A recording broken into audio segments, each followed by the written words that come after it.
ఇళ్ళకెళ్ళి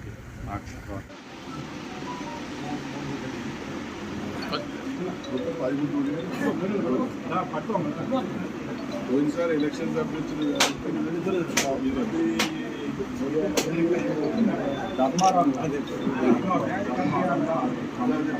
ప్రముఖ వ్యాపార కేంద్రమైనటువంటి జమ్మికుంట పట్టణంలో విశ్వకర్మలతో పాటు ఇతర అన్ని వర్గాల పెద్దలందరి సహకారంతో వీరబ్రహ్మేంద్ర స్వాముల వారి ఆలయ నిర్మాణం జరగడం చాలా ఆనందదాయకం. వీరబ్రహ్మేంద్ర స్వాముల వారు గొప్ప సంఘ సంస్కర్త, భూత భవిష్యత్ వర్తమాన కాలాలను తన దివ్య దృష్టితో గ్రహించి మానవ జాతిని ముందే జాగ్రత్త పరిచినటువంటి మహానుభావుడు వీరబ్రహ్మేంద్ర స్వామి. ఈరోజు ప్రపంచ జనాభా 800 కోట్లు. మానవ జాతి ఈ భూమి మీద మనిషి పుట్టడం ప్రారంభమైన తర్వాత అనేక వేల కోట్ల మంది భూమి మీద పుట్టడం జరిగింది.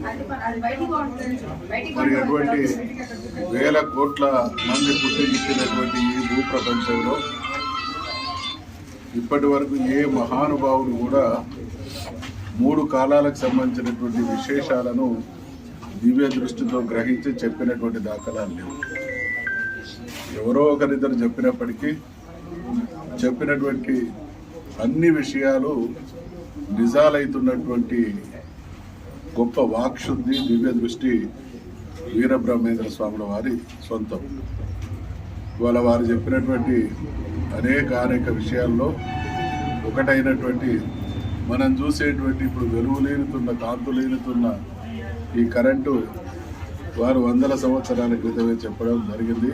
నీళ్ళ నుండి దీపాలు వెలుగుతాయి. మరి మనం అందరం చూస్తున్నటువంటి హైడల్ పవర్, జలాశయాలతో నీళ్లు ద్వారా కరెంటు ఉత్పత్తి అవుతున్నటువంటి దాన్ని మనం చూస్తూ ఉన్నాం.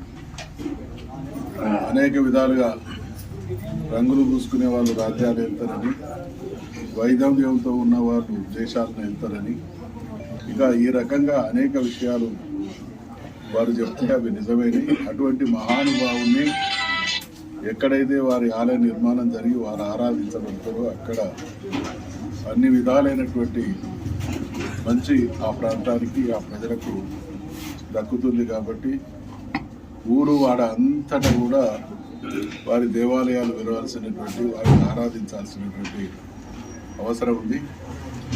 మరి జమ్మికుంట వాస్తవ్యులు మా గ్రామంలో వీరబ్రహ్మేంద్ర స్వాముల వారిని ప్రతిష్ఠించుకోవాలి, నిత్య పూజలు జరపాలి. ఇక్కడ ఉండేటువంటి ప్రజలతో పాటు వారి దర్శనం కోసం వచ్చేటువంటి భక్తులందరూ కూడా మంచి జరగాలనేటువంటి ఆలోచనతో ఈ కార్యక్రమాన్ని నిర్వహించడం జరిగింది.